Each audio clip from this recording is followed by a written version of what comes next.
sa very powerful weapon na pinagkaloob ng Diyos sa ating mga mananampalataya. Amen? At kapag ito ay natutuhan nating gamitin, natutuhan po nating i-apply, tayo ay magtatagumpay. Dahil sabi po ng James chapter 5 verse 16, the prayer of a righteous man is powerful and effective.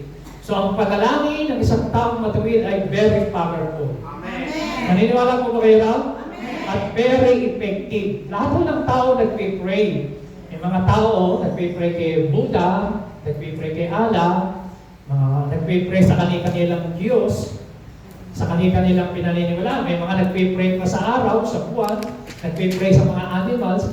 Pero mga kapatid, lahat ng tao meron pong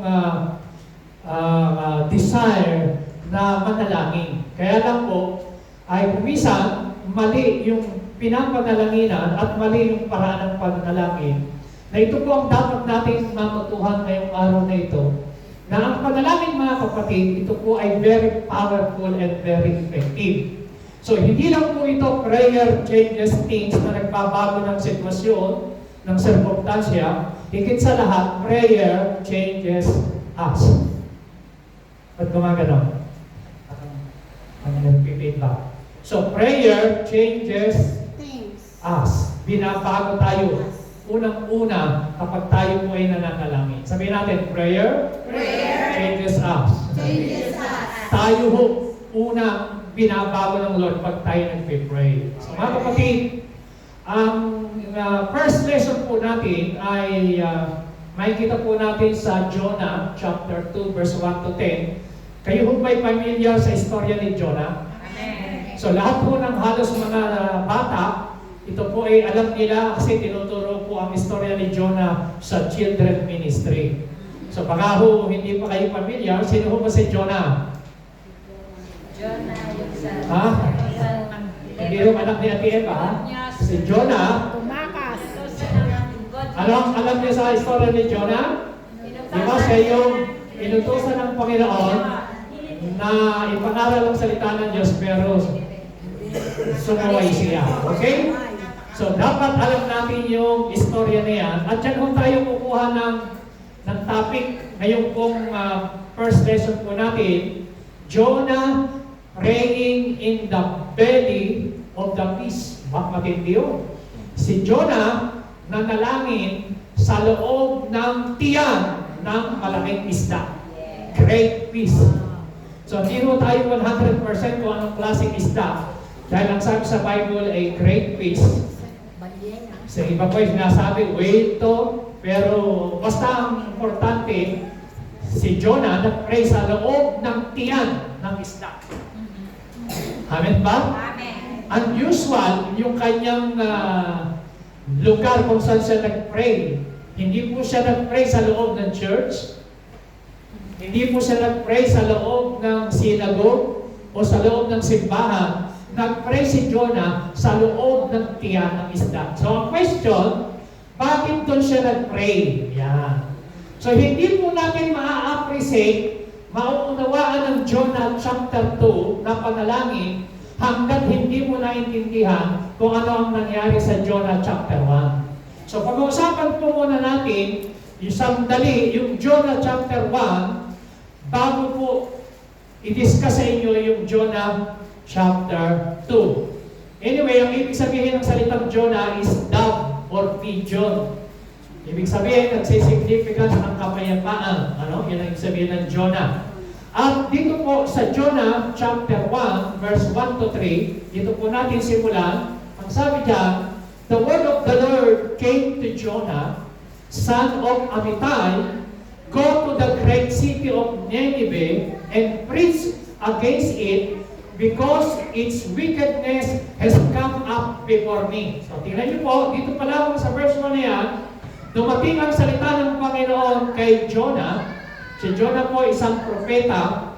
Ang book of Jonah ay napakarami po nating lesson matututuhan. At ang sabi ng Lord sa kanya, go to the great city of Nineveh. So, ang Nineveh po ay isang great city. Great city. Kaya lang, Ang mga tao roon ay mga wicked, masasama. Ang sabi diyan, because its wickedness has come upon before me. So kung alam niyo po yung Sodom and Gomorrah, mas matasama, mas matitindi, mas grabe, mas mga brutal ang tao sa Nineveh. At mamaya ipapakita ko sa inyo kung bakit si Jonah, nung inuutusan siya na mangaral ng salita ng Diyos sa Nineveh, umayaw siya dahil po sa sistema at sa kalalagayan ng tao roon. Sila po ay mga brutal, mas masama pa kaysa sa mga sabihin natin yung ginagawa ng Hamas sa mga tao. Mas doble, triple yung kasamaan. Verse 9, nasabi ron, anong nangyari kay Jonah? But Jonah, so meron pong malaking but, mamaya i-expound ko yan. Si Jonah ay merong but sa kanyang puso. Kuminsan ganyan po tayo, marami tayong but. Ayaw nating sumunod kasi meron kang but. Ayaw nating sumunod kay Lord kasi meron tayong mga paano na, ngunit, subalit, paano na. So ganyan po si Jonah, meron siyang malaking but. Jonah ran away from the Lord. He headed for Tarsis. Sa halip kasi pumunta ng Nineveh, saan siya nagpunta? Sa Tarsis. He went down to Joppa. Tandaan niyo po yung salita na yun.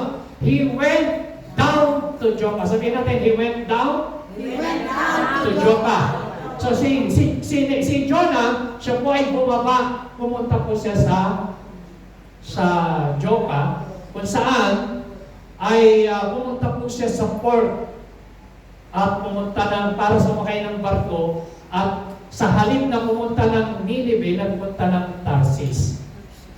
So magkaiba, magkasalunga. Sa halip na ganito po, opposite. Kung pupunta ka ng sa halip na pumunta ng San Pedro, ay pumunta ng Malaga. Ganyan. Magka-opposite na lugar. Okay?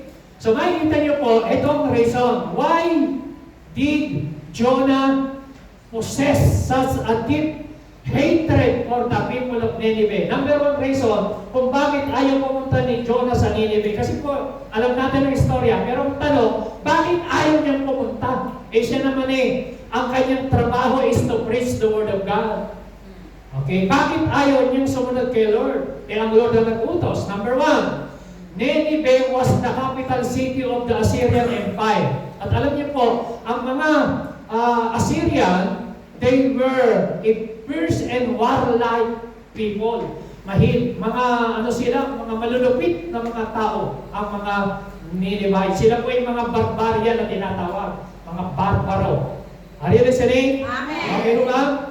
Number two, the Ninevites were idol worshippers. So sila po ay mga sumasamba sa Diyos-Diyosan. Amen? Hindi po sila sumasamba sa tunay na Diyos. Kaya nga, ang description ng Bible, sila po ay mga wicked. At yung kanilang wickedness, yung kanilang kasamaan, ay umabot na sa Diyos. Ang sabi ng chapter 2, verse 2, na yung kanilang kasamaan, umabot hanggang sa Panginoon. Ganon katindi. Number 3, the Ninevites were not Jewish. Jonah was probably a racist. Because dahil siya isang Hudyo, sila hindi naman Hudyo, so ayaw ni Jonah.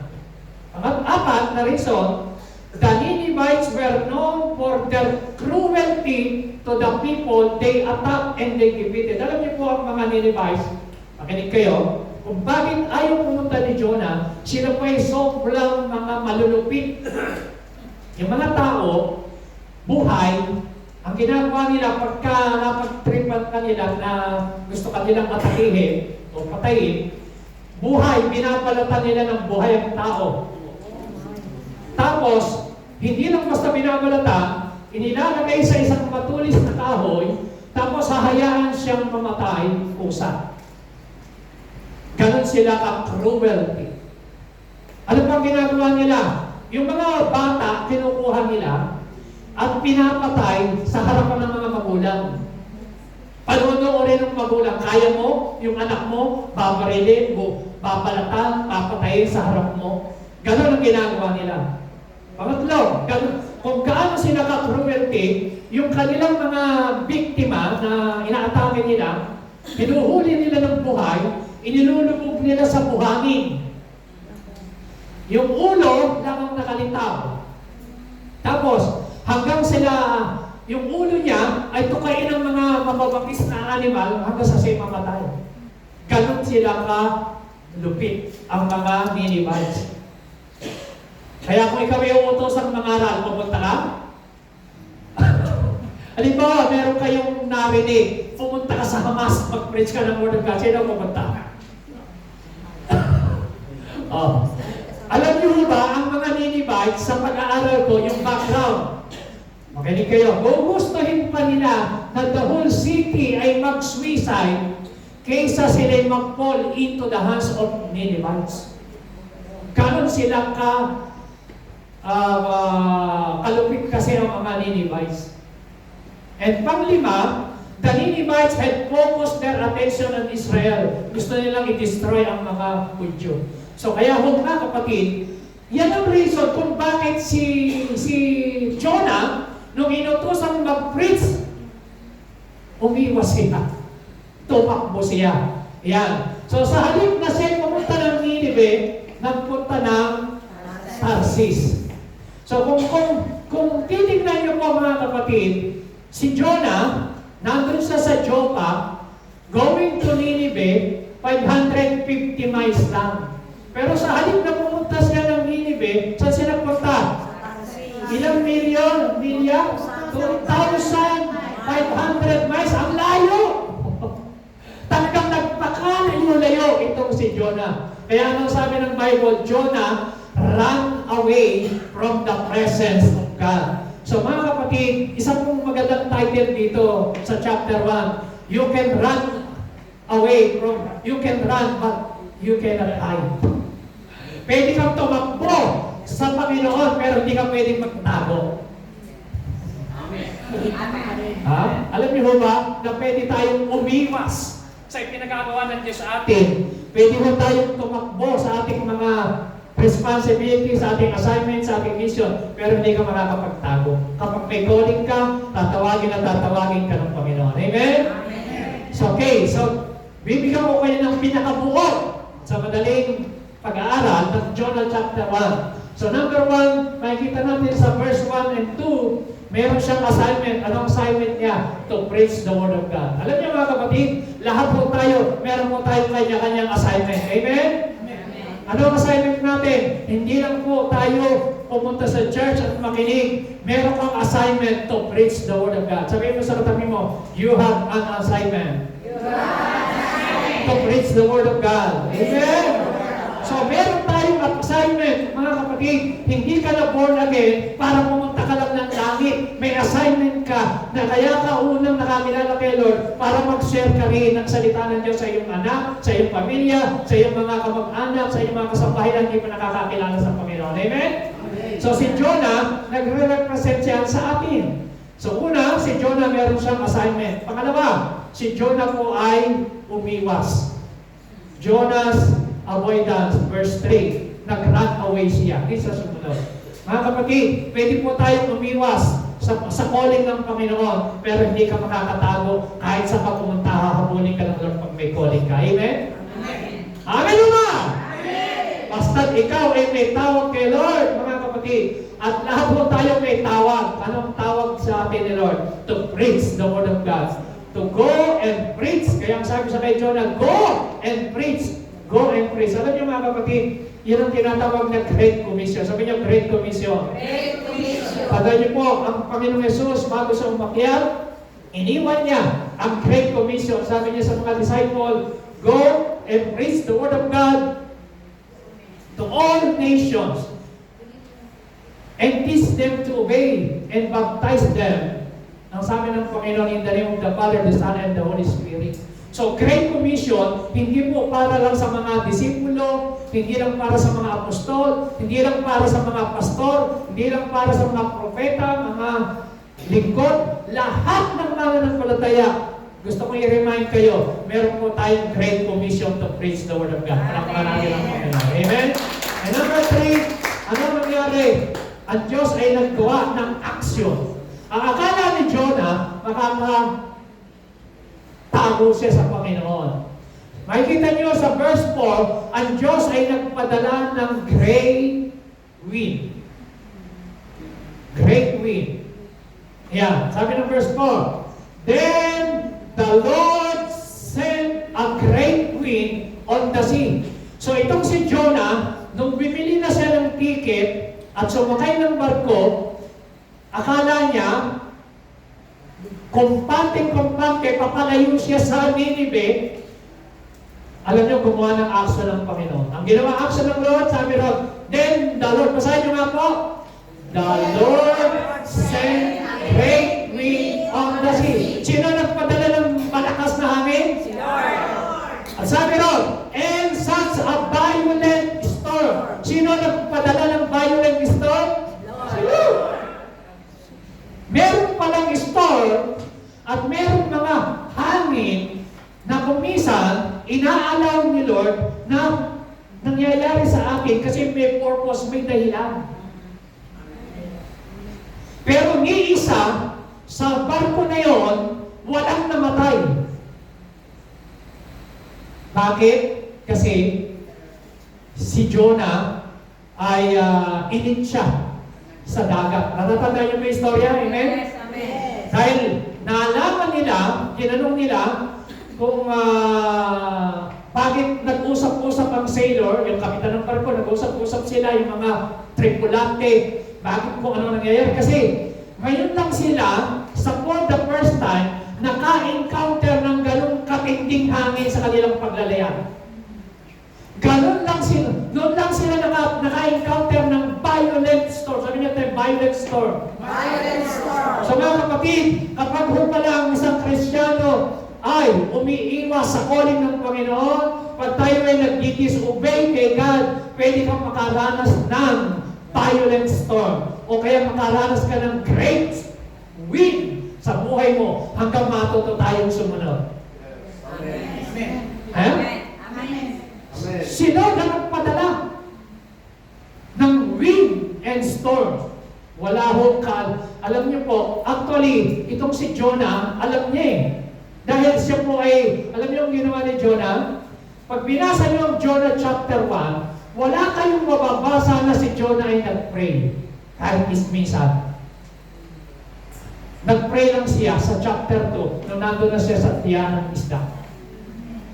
Are you listening? Amen. So napakahalaga po na pinag-uusapan natin ang prayer. Para ma-appreciate nyo yung teaching ng prayer sa chapter 2, dapat maintindihan nyo yung chapter 1. Okay?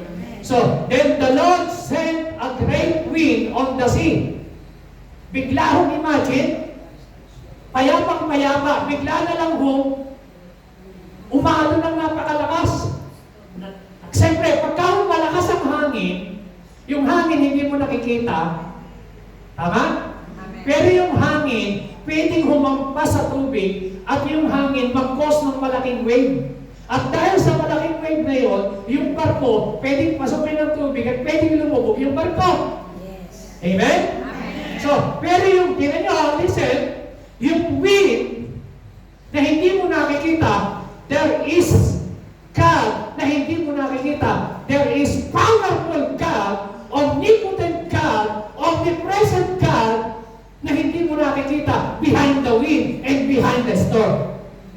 Amen ba? So kung minsan, mga kapatid, nakikita po natin may nangyayari sa buhay natin. Effect, siyempre, pag bumagyo, humangin, di po ba, may epektong storm. May nasisira, may mga kuna ng mga tragedy, mga nangyayari. Pero, dito po, wala namang namatay, walang nasira. Bakit? Because behind the wind, behind the storm, walang iba kundi si Lord. Amen?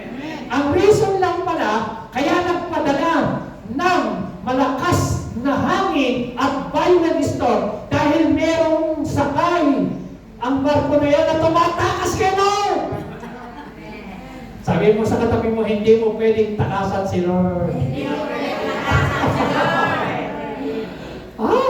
Alam niyo mga kapatid, kahit ano gawin mo, you can run, but you cannot hide. Sabi mo nga sa katabi mo, you can run, but you cannot hide. Pwede kang tumakbo na tumakbo. Pagod na pagod ka na. Pero di ka naman makapagtatago kay Lord. Bakit? Eh alam naman natin, God is omnipresent. Amen? God is everywhere. And God is all-powerful. So, siya po ay makapangyarihan. Wala po pwedeng magtago. So, ito ang si Jonah, naalaman nila, alam mo kung saan nagpunta? Yung barko, yung pinakailaliman sa deck. Hindi sa upper room, ha? Yung pinaka-deck, sa ilalim ng tahaton si Jonah, at alam mo na ang ginakita nila, tulog na tulog.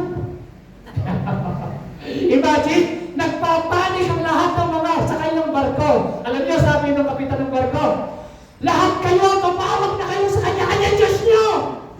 Tawagan naman sila. Siguro kung may Buddhist doon, tawag kay Buddha. Kung may mga alaro, mga Muslim, tawag kay Allah.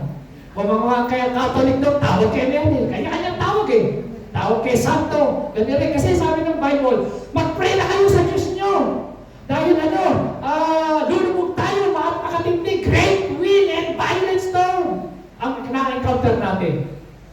Pero nakakita nila si Jonah, tulog. Ginising nila, sabi na, Hoy! Lahat nagpanik. Siya tulog-tulog. Sino ka? Sabi niya, ako ay propeta ng Diyos. Tapos sa maghaling, anong pinagagawa ng Diyos? Alam niya, sabi niya, kaya bumabagyo, may violent storm and great wind dahil sa kanya. Ang gawin niyo, kuhanin niyo ako, pero bago pala yun, nagkaroon muna sila ng palabunutan. Nagkaroon na ng palabunutan. Eh yung palabunutan ba na makabunot-bunot, pangalan ni Jonah talaga lumabas eh. Dami-daming sakay ko sa barko, imagine ha? Na-imagine niyo ba yun? Ang dami-daming sakay, bakit kay Jonah pa? Kasi alam ng Diyos na si Jonah ay doon na inuutusan niya na tumatakas sa tawag ng Panginoon. Kaya kinausap siya, alam niyo, sabi ni Jonah, kuhanin niyo ako at ihitsa niyo ako sa barko. Tubig. Sa barko, sa tubig. Tanggalin siya sa barko, ihitsa sa tubig at ang tubig at storm at wind papayapa.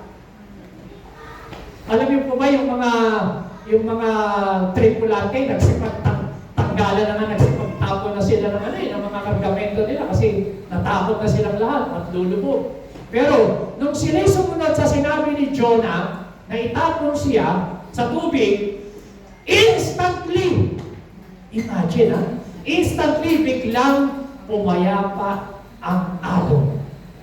Alam niyo, oras na nagsabi tayo, Lord, I will follow you, papayapa ang alon sa buhay. Amen. Amen! Alam niyo kung minsan, dahil kasi sa titigas ng ating ulo, hanggang hindi tayo nakakaranas ng mga violent storm, mga great wind, ayaw na tayong natin talagang sumunod. Para tayong si Jonah. So, parang pinag-uusapan natin parang katabi mo gano'n. Parang ikaw lang. Ano? Pero, so alam niyo ba, kung ganyan tayo si Jonah, matigas ang ulo. Eh paano ka nga naman pupunta rin sa grabe pa ng mga tao sa Nineveh? Masobra sila mga cruel ng mga tao. Okay, but ito ang good news. Sabi ng verse 14, kayo mo bumasa. But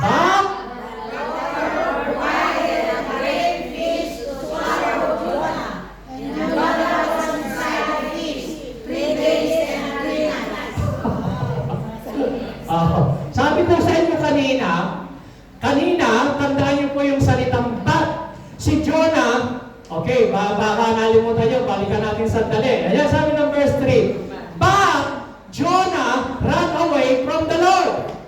So si Jonah may malaking but. Ganyan tayo eh. Hindi ako susunod sa Lord kasi marami pa akong pinag-aaral. Hindi ako magsiserve sa Lord kasi marami tayong dahilan. Ayaw ko pang magsunod kasi gusto ko pang maranasan ng mga pleasure sa mundo. Ayaw ko pang mag-commit, ayaw ko pang magpagamit, ayaw ko pa. So marami tayong but, marami tayong reason, marami tayong, pero alam niyo po, yung but niya, nag-run away siya sa Panginoon. Pero alam niyo, sa pagtakas niya, meron ding malaking bat si Lord. Sabi ng verse 17, but the Lord provide. Amen? So, kung si Lord, nag-provide po siya ng great wind and violent storm, kaya din niyang mag-provide ng malaking isda para si Jonah ay sakipin sa tubig. Amen? Amen ba? Sabihin mo sa tabi mo, God will provide. God will provide. So mga kapatid, kung dumadanas ka ng great wind and violent storm, dumadanas ka ng mga trials, problem, persecution, tribulation, mga kahirapan, financial difficulties, ano man ang pinagdadaanan mo ngayon, stress, distress, sakit, o ano man ang pinagdaraanan mo mga kapatid. Sabi ng Bible, but the Lord provide. Kaya kang mag-provide ng Panginoon para sagipin ka sa sitwasyon na yan. Amen? Amen! Kung ikaw ay nalulunod, kaya kang sagipin. At utusan ng Panginoon ng malaking isda. The Lord provide. Malaking isda, ang sabi niyan, to swallow Jonah. Alam niyo, ilang araw siya sa loob ng isda? 3 araw at 3 gabi. Alam niyo ba sa Bible, pag pinag-aralan ninyo, walang ibang sign na ibinigay sa Bible na nangyari yung si Jesus Christ ay 3 days and 3 nights sa ilalim ng lupa. Ganun din po siya. And after 3 days na buhay siya. Yan po ay sign na si Jonah 3 days and 3 nights sa loob ng tiyang isda. At si Jonah, inuluwa po siya ng isda. Pero bago siya inuluwa, yun yung pag-uusapan natin, bakit siya inuluwa? Kasi po siya nag-pray. Ready na ba kayo sa mensahe? Amen? So, ngayon pa lang tayo magsisimula. Naintindihan niyo ba? Hindi mo kasi ma-appreciate yung kahalagahan ng prayer kapag hindi mo naintindihan yung chapter 1. Bakit po si Jonah na puwersang panalangin? Kasi nga, imagine 3 araw ka sa loob ng tiyan ng isda. Kung ano yung kinakain ng isda, kung ano ininom ng isda, kung yung isda ay kumain ng mga damo, kumain ng mga kung anong hayop o kung ano nang kinain niya, imagine natin ka sa loob ng tiyan ng isda. Ang hirap ng sitwasyon ni Jonah. Si Jonah po ay hopeless, helpless.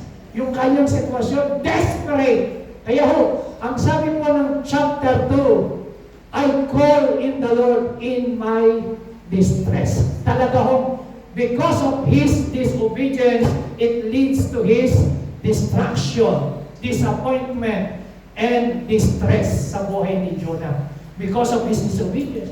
So, alam niyo kung minsan dahil sa ating mga pagsuway, dahil sa ating katigasan ng ulo, kaya pala, marami tayong nararanasan sa buhay natin.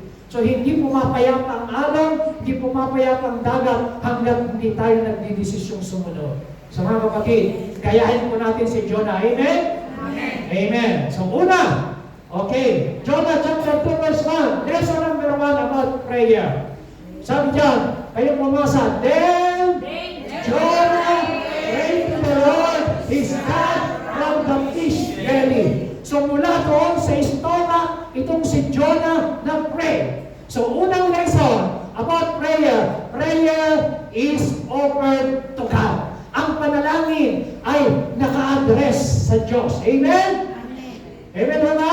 Amen. Ang sabi ng Bible, and Jonah prayed to the Lord his God. So ito po'y tumutukoy ng personal relationship ni Jonah sa Diyos, his God. So we pray to God. We don't pray to the dead saint. Amen? Amen. We don't pray to the idols. We pray to God. The heaven, the maker of the heaven and the earth.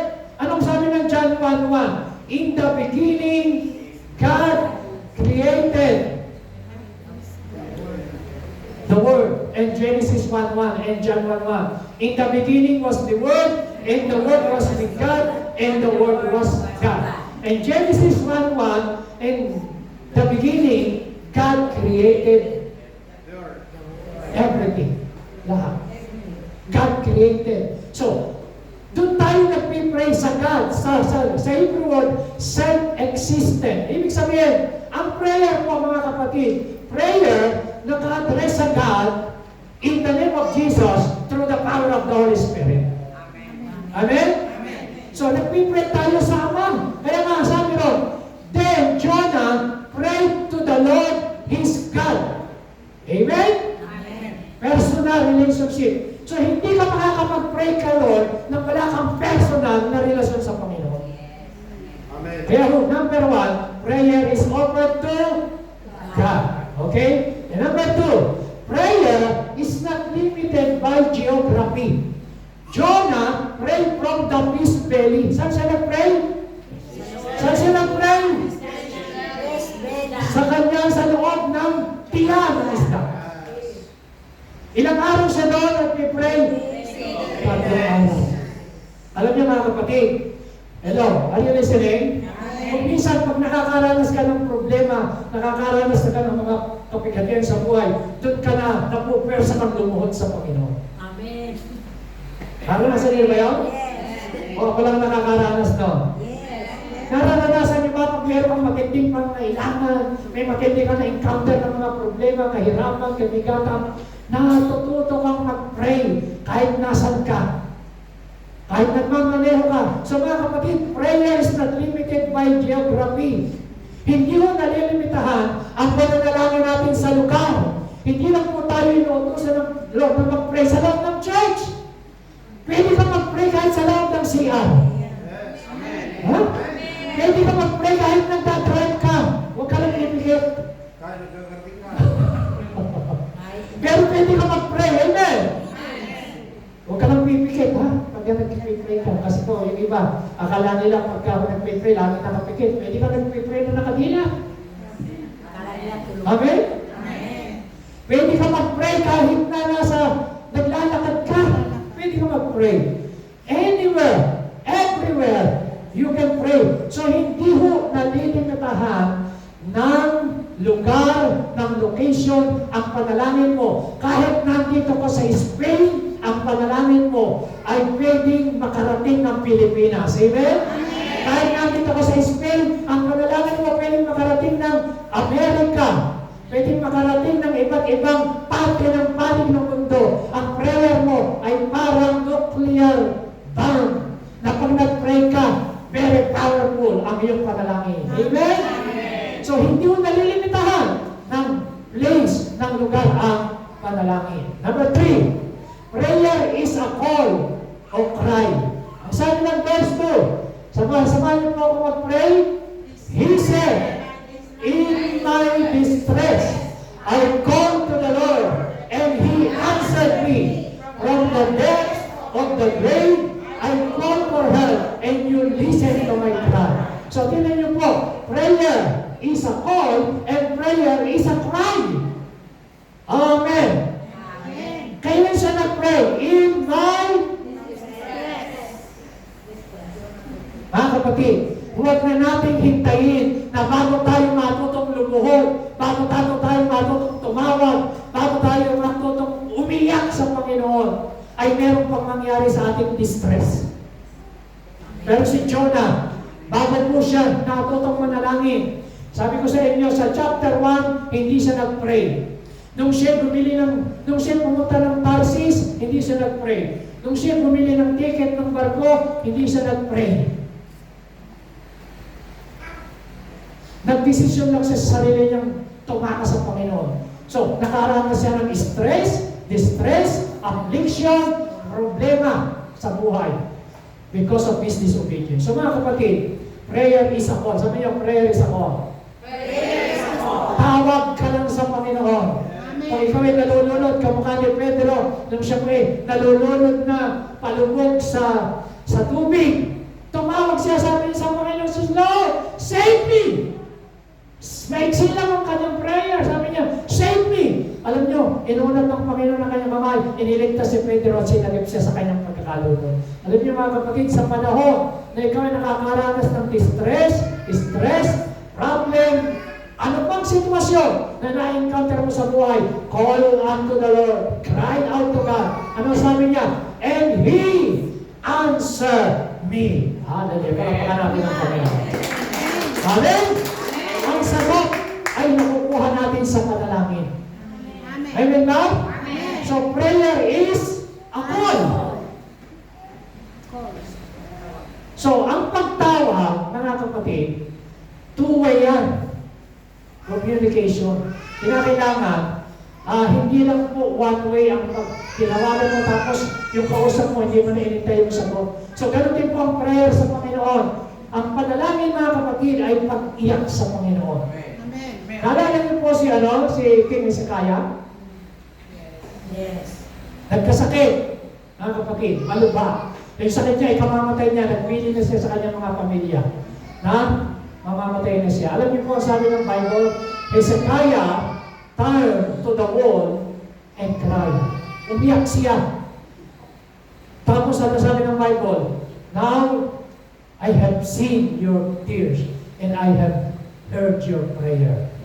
Dadagdagan pa kita ng 15 taon. Prayer changes things. Amen! Alapakan natin ang Panginoon. Hallelujah! Amen! So, sa panahon na ikaw ay nanalangin, kayang baguhin ng Diyos ang iyong sitwasyon. Naalala niyo po si Paul at si Silas nung siya nabilanggo? Nakatali ang paa, nakatali ang kamay, ni Paul at ni Silas. Ang sabi ng Bible, si Paul at si Silas ay nag-pray sa loob ng kulungan. Biglang lumindol, natanggal ang mga kadena at bumukas ang mga pintuan dahil sa earthquake. Pero walang namatay. Hindi kamukha po ng earthquake sa Cebu. Maraming namatay. Pero yung earthquake na yun, nung nag-pray, si Paul at si Silas, natanggal ang mga kadena sa kanilang paa. Earthquake na bumubuhay. Hindi pumapatay. Bakit? Kasi tugon yun sa panalangin na bago yung sitwasyon ni Paul at ni Silas. Mga kapatid, prayer changes things. Sabi niyo, prayer changes things. Prayer changes things. Naalala niyo po si Pedro, nakakulong sa Acts chapter 12. Di mo ba? Ipinag-pray ho siya ng church, sabi ng verse 4. And the church praying to God for Peter. And the church praying to God for Peter. Ano nangyari? Dumating yung angel, binuksan yung mga pinto ang bakal, binuksan yung kadena na nakatali sa kamay ni Pedro, gwardyado siya ng 16 na gwardya, bigla siyang nakatakas. Yung first gate, second gate, third gate, sa dungeon, nakatakas itong si Pedro, magpapakamatay na yung bantay. So gawa ng Diyos yun. Nagbago yung kanyang sitwasyon. Tanyaan niyo po, prayer changes things. Palakpakan natin si Lord. Sabi niyo po, prayer changes things. Pag nag-pray ka, pwedeng baguhin ng Diyos ang iyong sitwasyon. Pwedeng baguhin ng Diyos ang iyong sitwasyon. Sabi niya, He said, in my distress, sabi natin, in my distress, I called to the Lord, and He answered me. Sabi niya, humingi siya ng tulong sa Panginoon. Alam niyo po, sa ibang translation, si David, naranasan din po yun sa Psalms 18 verse 6. Sabi niya, in my distress, I called to the Lord, I cried to my God for help. From His temple, He heard my voice, and my cry came before Him into His ear. Tingnan niyo po, maging si David, naranasan niyang ma-stress. Tumawag sa Lord, nag-praise siya, sinagot siya ng Panginoon. Palakpakan natin si Lord. Hallelujah! Amen? Si Jonah, sabi ng verse 2, and he said, I cried out to the Lord because of my affliction. Yung salitang distress, ang ibig sabihin doon, affliction. Affliction. Sabi natin, affliction. And He answered me. Tingnan niyo po, makinig kayo, out of the belly of Sheol, I cried. Alam niyo yung palang belly ng isda, yung palang isda, yung napuntahan ni Jonah, napunta siya sa kailaliman, sa impyerno, sa Sheol. Parang impyerno yung napuntahan niya. Sa Jewish po, sa mga Hudyo, ang ibig sabihin ng hell, Sheol. Sheol means hell, the place of the all dead or the grave. Are you following me? Amen. So pag sinabi mong Sheol, mga kapatid, sa New Testament, words, hell o Gehenna or Hades o Hades o Tartarok na tinatawag. Meron pong dalawang compartment yan. Pag ang tayo namatay, halimbawa namatay ang tao mamayang gabi, yung kumikilala kay Lord, automatically, pupunta po siya sa kay Abraham Boso, yun ang tinatawag na paradise, doon pupunta yung mga godly may takot sa Panginoon. Yun, namatay na hindi kumikilala kay Lord, ay pupunta sa Hades ng pagdarusa.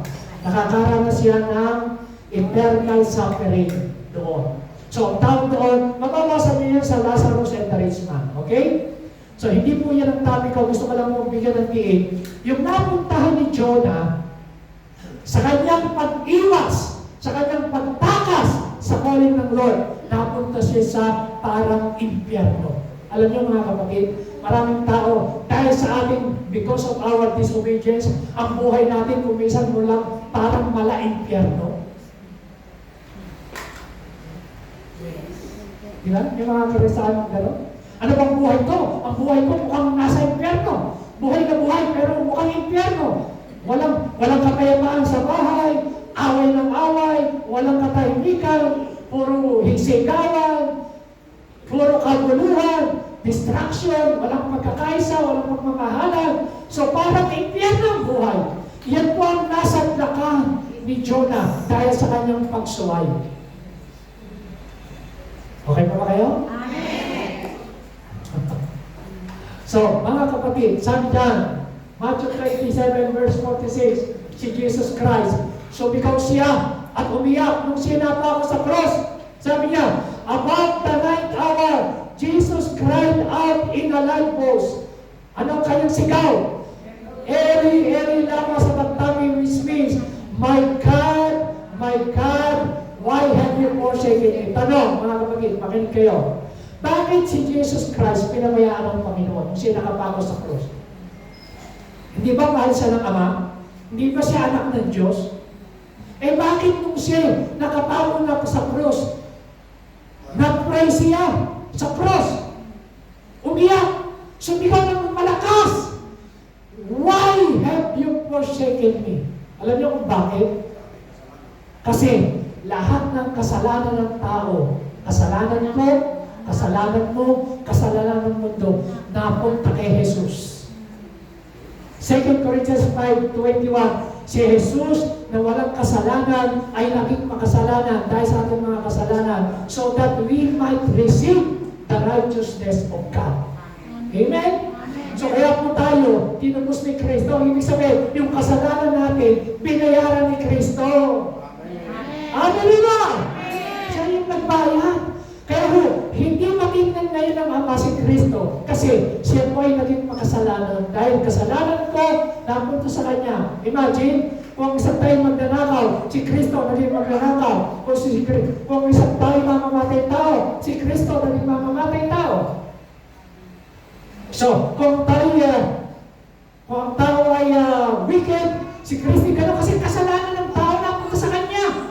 Kaya sabi diyan, my God, why have you forsaken me? Umiyak siya. So alam niyo mga kapatid, ganyan po ang naranasan na iyak ni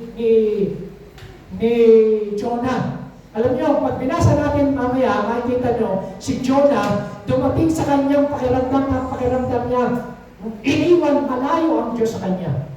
Hindi niya nararamdaman ang Panginoon. Kaya po umiyak siya. Sabi niya, parang napakalayo ko, pero by faith, hahanapin pa rin niya ang Panginoon ng mukha ng Diyos. Amen? Okay, next. Prayer must be offered in faith. Ito po yung sinasabi ko. Jonah chapter 2 verse 3 and 4. Sabi-sabi po natin basahin. You heard me into the deep. Sabi niyo, into the deep. Into the deep. So, saan napunta si Jonah? Into the very heart of the seas. Tingnan niyo mga kapatid. Si Jonah, dahil sa kanyang pagsuway, tumakas siya sa Panginoon, napunta siya sa down, yung pinaka-malalim, yung pinaka-puso ng dagat. Pinaka-puso, heart of the sea. Imagine. Na-imagine niyo po ba yun? Eh siguro yung isda, nakarating yung isda doon sa kalaliman na yun. At alam niyo po, sa pag-aaral, halos ito talagang si Jonah namatay na si John sa tindi ng kanyang karanasan. Sabi niya, into the very heart of the seas, and the currents swirl about me. Alam niyo po yung mga currents sa ilalim ng tubig. All your waves and breakers sweeps over me. Yung mga alon, yung mga, imagine yung para natin siya sa loob ng tiyan ng balyena, para siyang duhat na kinakalundok ko ng nararanasan niya. Yung mga asin na kinain ng isda, yung lahat ng mga weeds, bumabalat yan sa kanya, pati sa kanyang mga ulo. Ayan ang sabi niya, hirap na hirap siya. I said, I have been banished from your sight. So, ang pakiramdam ni Jonah, wala na siya, palayo siya sa paningin ng Panginoon. Pero ito po ang kanyang faith. But you brought my life up from the pit, O Lord, my God. Yan. Sabi niya, I will look again toward your holy temple. Verse 4. Sabay-sabay nga po natin basahin verse 4.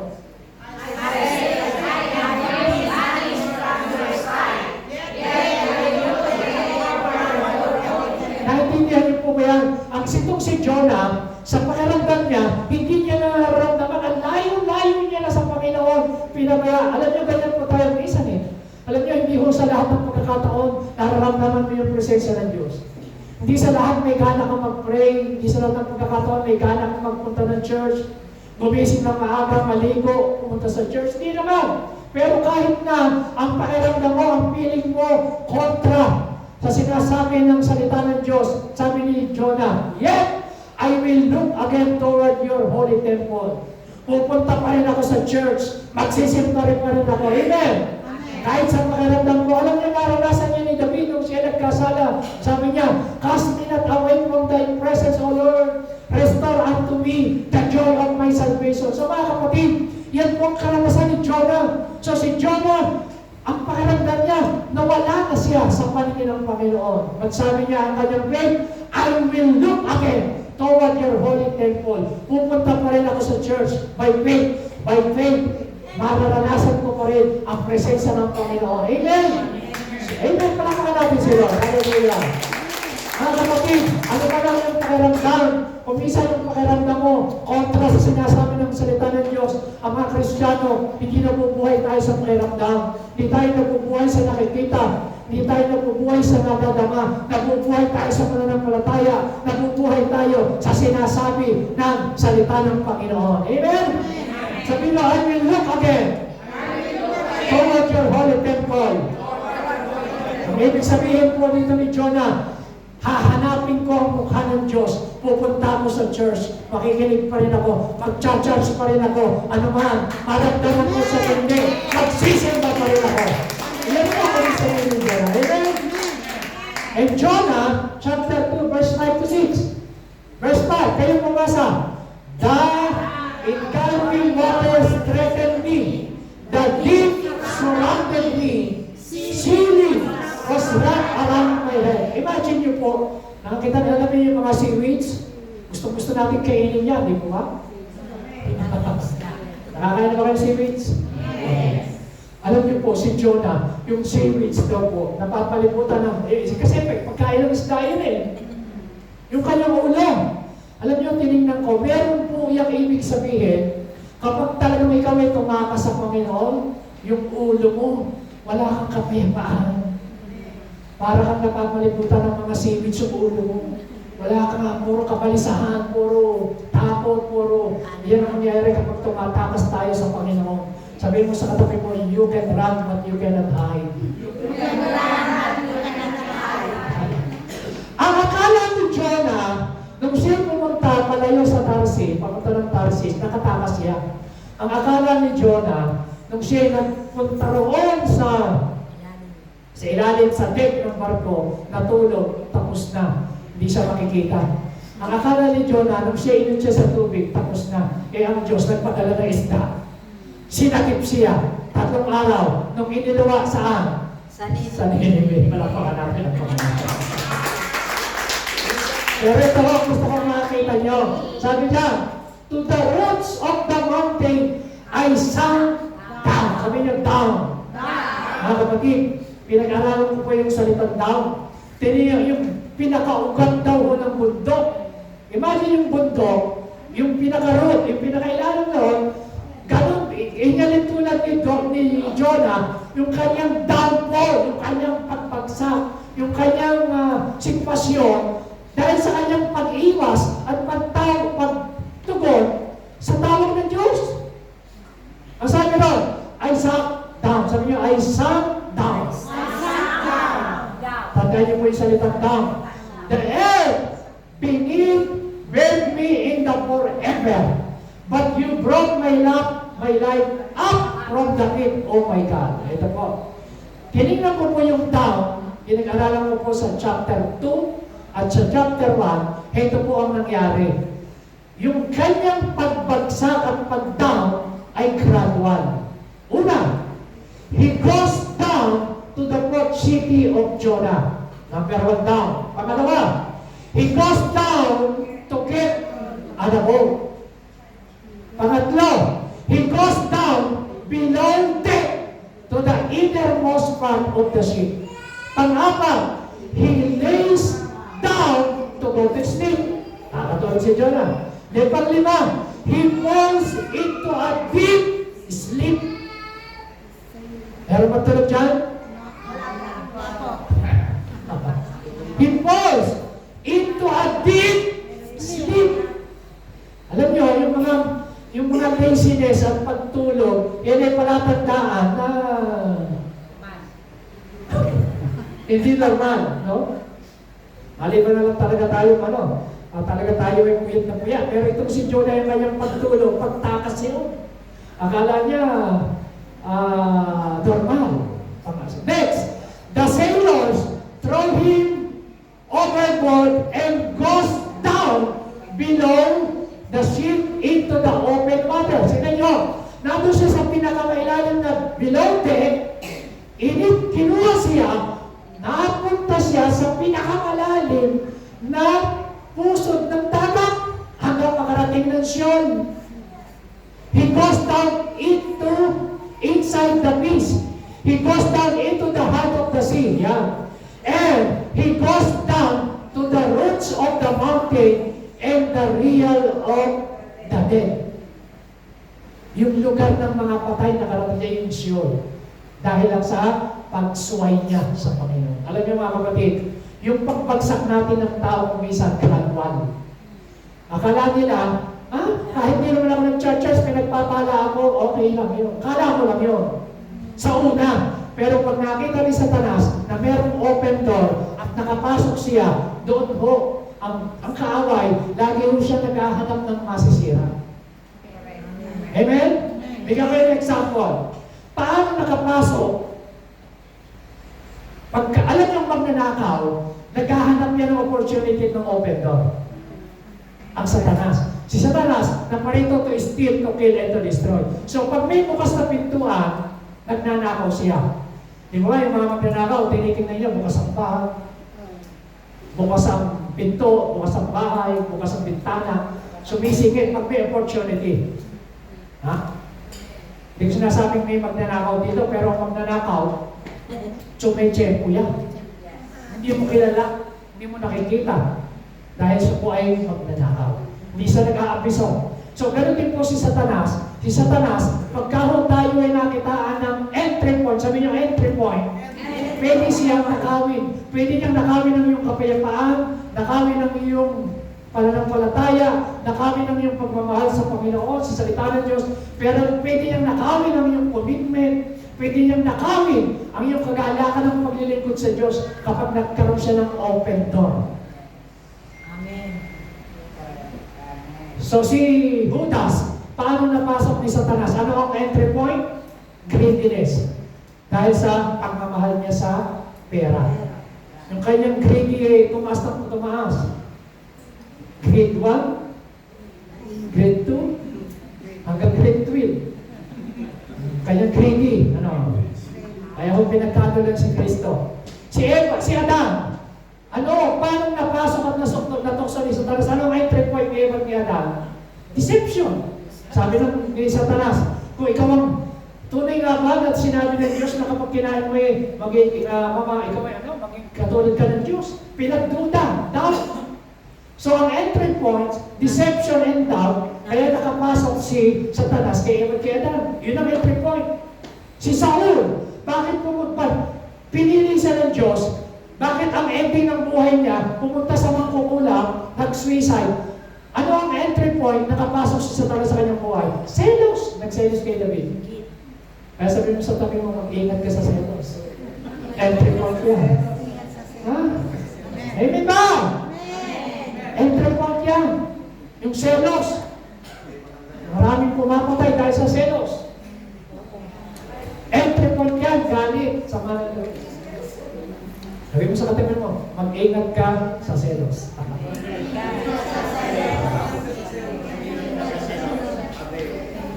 Deception. So mga kapatid, ang kaaway, ganyan po ang nangyari kay Jonah. Si Jonah, kasi po, anong entry point? Bakit nakaranas siya ng ganyan? Disobedience. Amen? Okay na okay ang buhay ni Jonah dahil sa kanyang pagsuway. Iyan ang kanyang na-experience sa buhay. Nakaranas siya ng distress. Next, prayer is worshiping God, not idol. Matatapos na po tayo. Tatapusin ko lang po yung verse ng Jonah chapter 2. Verse 7 and 8. Sabi ni Jonah, lakas niyo po. When my life was slipping away, I remember you. In your holy temple, you heard my prayer. Verse 8. All who worship worthless idols turn from the God who offers them worship. Ang sabi dito, mga kapatid, ng verse na yan, verse 7 and 8, itong si Jonah, naalala niya ang Diyos. Sa niya naalala, nung nagpipray na siya, nandun siya sa loob ng tiyan ng malaking isda.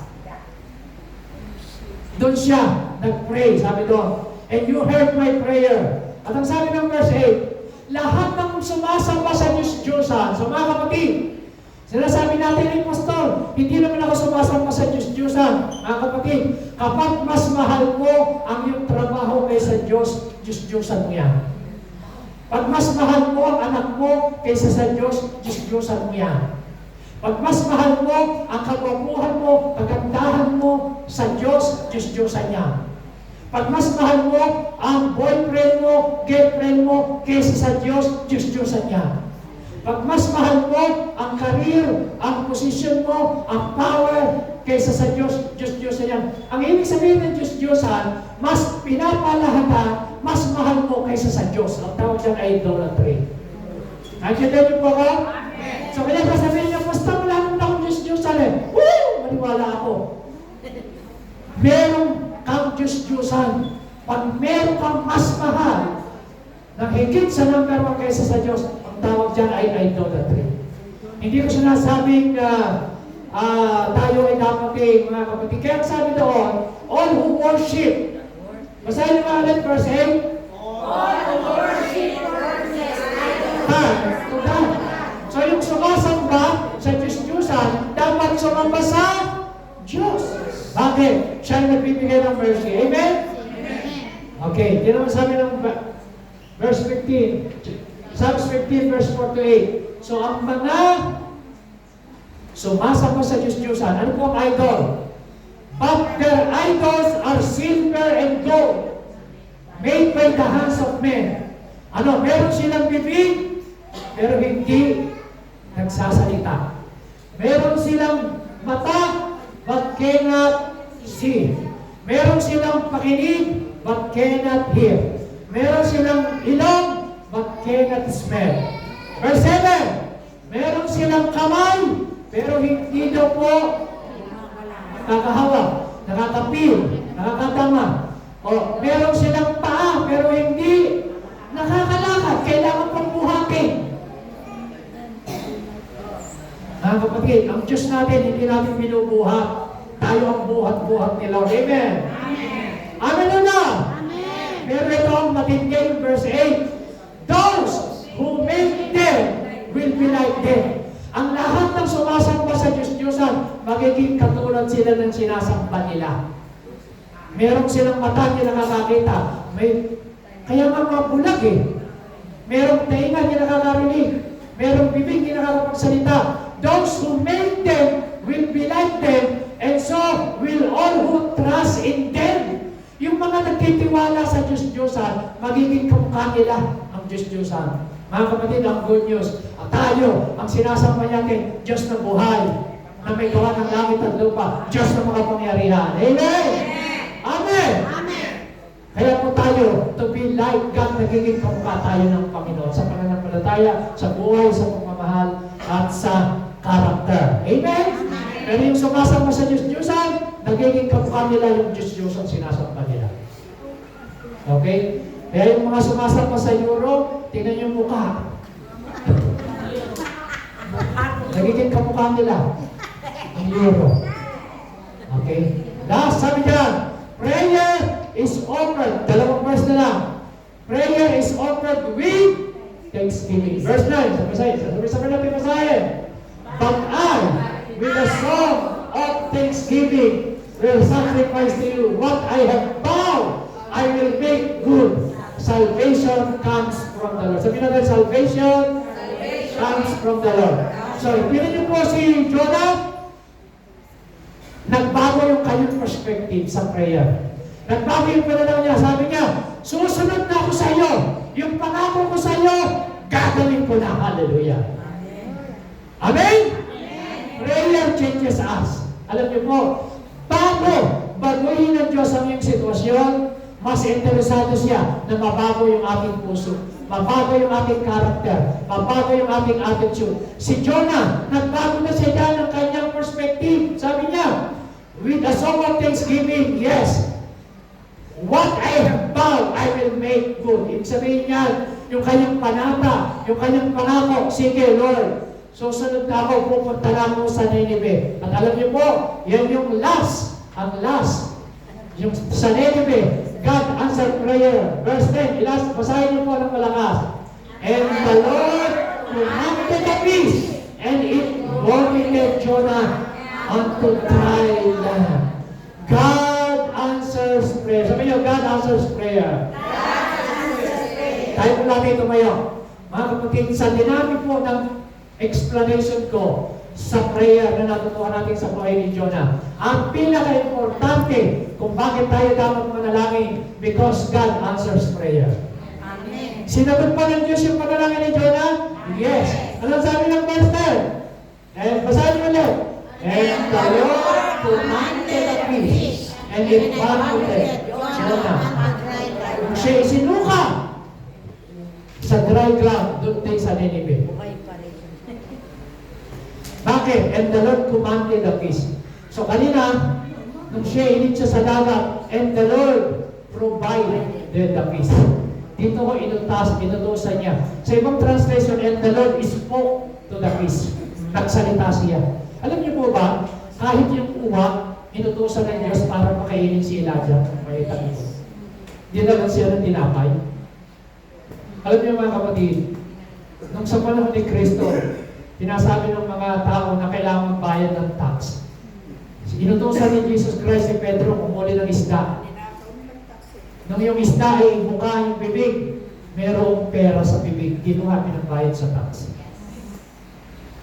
Na yung mga Israelita walang makain, inutusan ng Diyos ang pugo na pumasok sa tent para kumain sila ng pugo.